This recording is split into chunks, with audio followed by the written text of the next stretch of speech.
नमस्कार जोहार। स्वागत है आप सबका परीक्षा साथी में। सीडीपीओ के क्वेश्चन पेपर को हम लोग देखेंगे जो कि आज कंडक्ट किया गया था। ठीक है, आप लोग जो भी सीजीएल के एस्पायरेंट हैं, चाहे किसी भी एग्जामिनेशन की तैयारी आप कर रहे हैं, अगर वहाँ पे रीजनिंग के सवाल पूछे जाएंगे, साइंस के सवाल पूछे जाएंगे, तो आपको इस वीडियो को ज़रूर देखना चाहिए। और वीडियो को नहीं, आपको सीडीपीओ का क्वेश्चन पेपर ज़रूर एक बार देखना चाहिए। ठीक है, क्योंकि बहुत अच्छे लेवल के क्वेश्चन यहाँ पूछे गए हैं।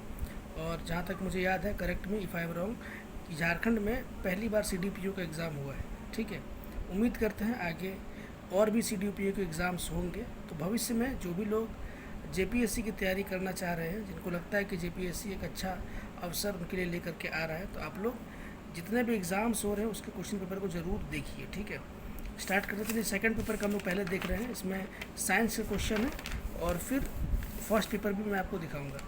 साइंस का सवाल आप लोग देख लीजिए, क्या सवाल पूछे गए हैं। ठीक है, ये पहला क्वेश्चन था। इसमें क्या बोला गया है, आपको इधर दे दिया गया है कंपाउंड और बोल रहा है कि उसका ऑक्सीडेशन नंबर पता करिए।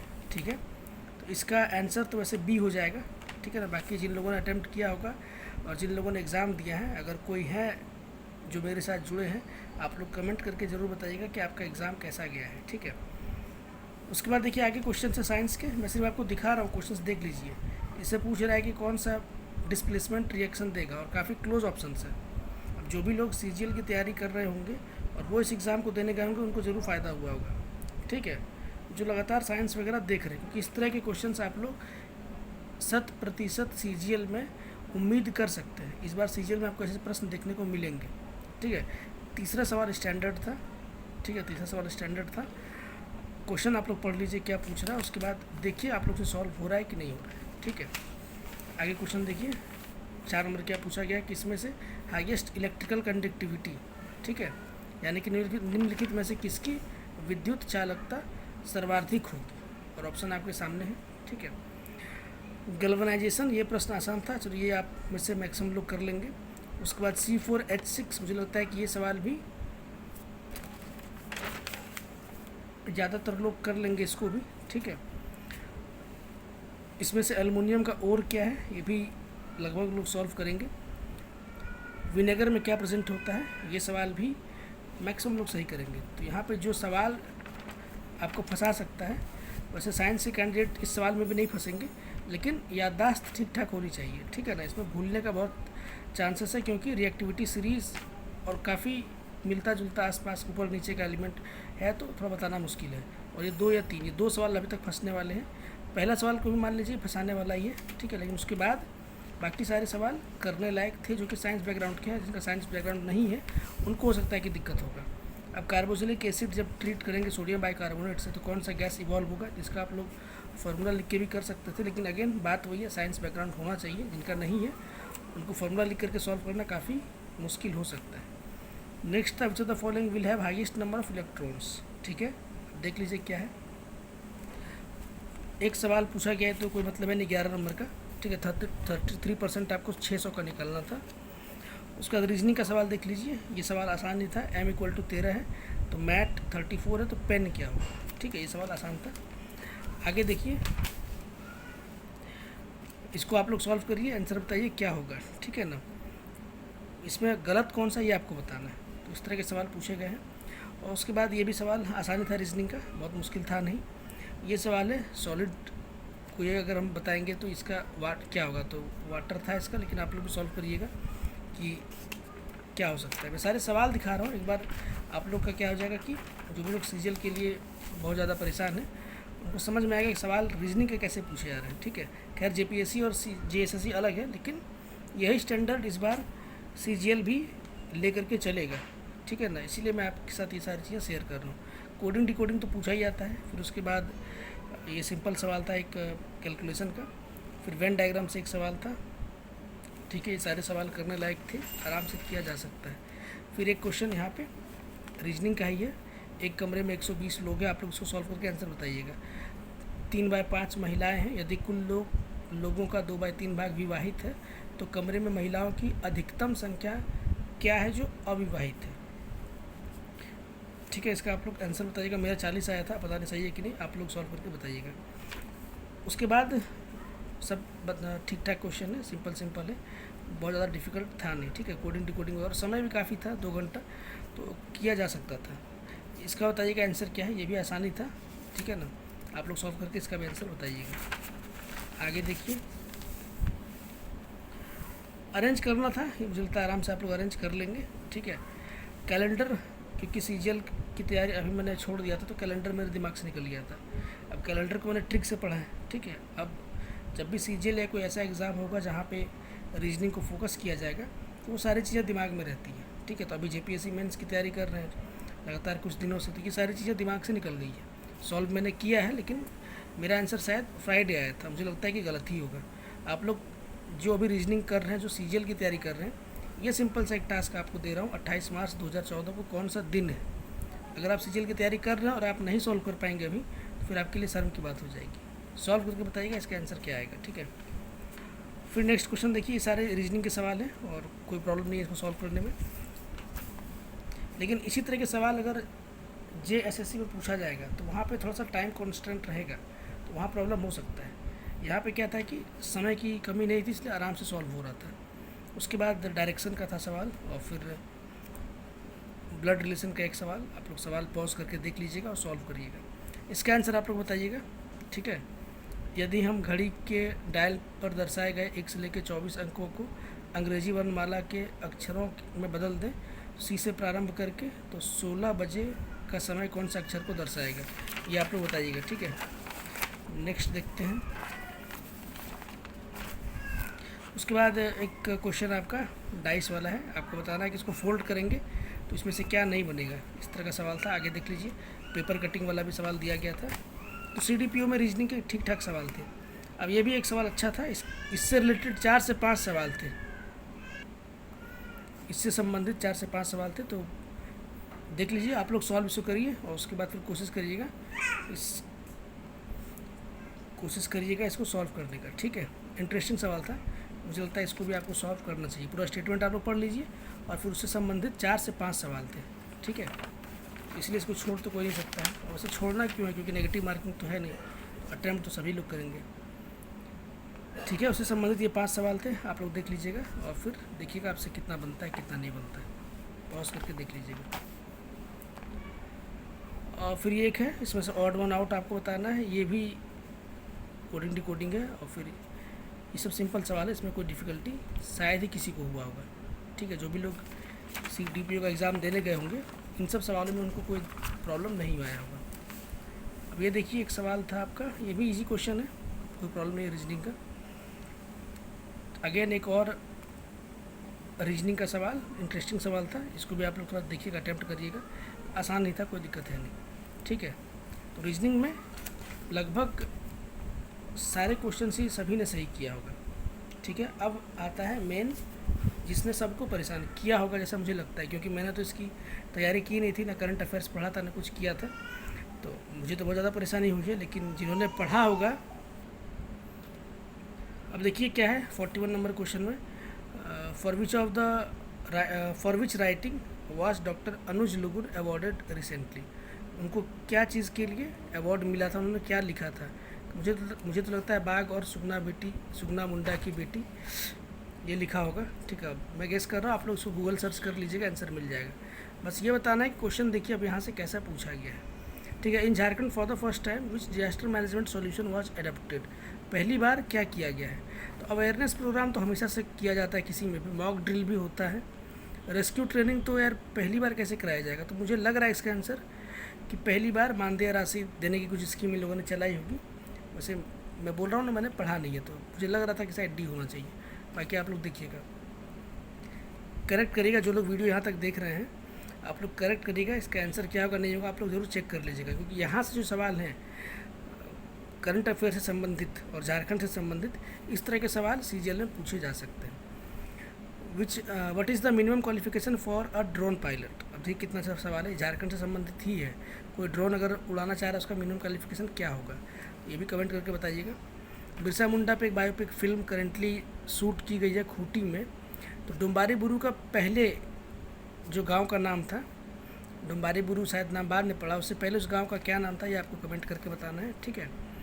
दिरी गढ़ा मुझे लग रहा था इसका आंसर, शायद मैंने कहीं पढ़ा भी है, बट मैं श्योर नहीं हूँ उसको लेके, ठीक है। रांची जिला cricket association recently the secretary of Ranchi जिला क्रिकेट एसोसिएशन रिज़ाइन कर दिए, ठीक है। तो उनका नाम क्या था, देखिए किस तरह लेवल का क्वेश्चन पूछा गया है। बाकी आप लोग देखिए, Manisha Kerketta trainee of Jharkhand sports academy, ये किस जगह से बिलोंग करती है। चिकन नेक्स कहाँ पर है, तो ये तो बता दीजिएगा चिकन नेक कहाँ पर है। In which century of Jharkhand during the Bishu Sendra festival extensive security arrangement had been made. तो बिशु सेंद्रा फेस्टिवल में कहाँ बहुत सिक्योरिटी प्रोवाइड कराया जाता है, ठीक है। ये भी सवाल देखिए, झारखंड का काफ़ी स्टैंडर्ड सवाल है। देखिए आप लोग में से कितना लोग कितना क्वेश्चन को सॉल्व कर सकते हैं। एशियन चैम्पियनशिप ट्रॉफी 2023 में सलीमा टेटी ने कितने गोल्स किए थे, ठीक है।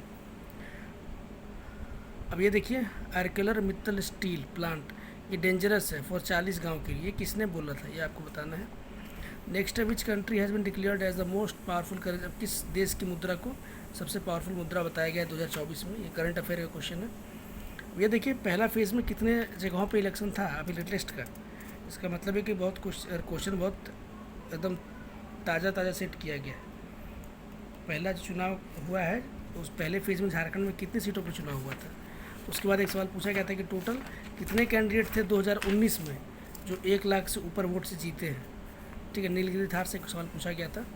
ये देखिए सवाल आ गया 2019 में 1 लाख ज़्यादा वोट के अंतर से कितने कैंडिडेट जीते थे। रामचरितमानस को मुंडारी में किसने ट्रांसफॉर्म किया है। झारखंड में ब्रॉन्ज जीतने वाले बॉक्सिंग में युवा है, उनका क्या नाम है, जो कजाकिस्तान में टूर्नामेंट हुआ था। इस तरह के सवाल काफ़ी अच्छे सवाल है। झारखंड हाई कोर्ट ने रिसेंटली नोट लिया है ओपीएम, मतलब राज्य में जिला में ओपीएम की खेती हो रही है, तो हाई कोर्ट ने इसका संज्ञान लिया है। तो शायद मुझे चतरा इसका आंसर लग रहा है। बाकी देखिए इसका क्या, क्योंकि मैंने शायद कई इंटरव्यू में सुना था इस चीज़ को, बाकी मैंने मिलाया नहीं है। अब देखते हैं इसका क्या होता है। झारखंड हाई कोर्ट ने डायरेक्ट किया गवर्नमेंट को to make available which medicine in government hospital. बहुत ही इंटरेस्टिंग क्वेश्चन, अच्छा क्वेश्चन है। अगर जो लोग वीडियो देख रहे हैं यहाँ तक, इसका भी आंसर आप लोग ढूंढिए, गूगल करने से मिल ही जाएगा, ठीक है।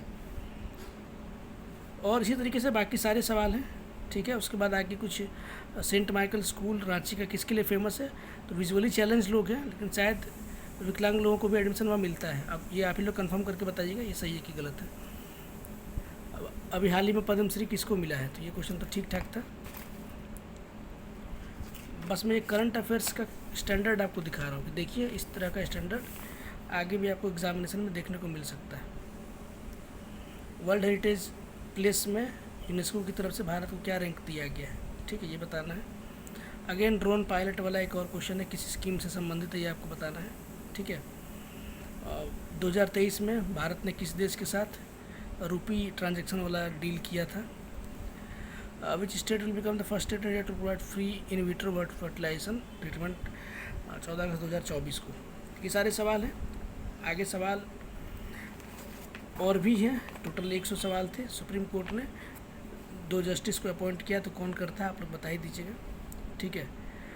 CAA अभी जो जस्ट लागू किया गया है, इसके तहत कितने लोगों को नागरिकता दी गई, अभी हाल ही में ये न्यूज़ में था, ये सवाल पूछ दिया है, ठीक है।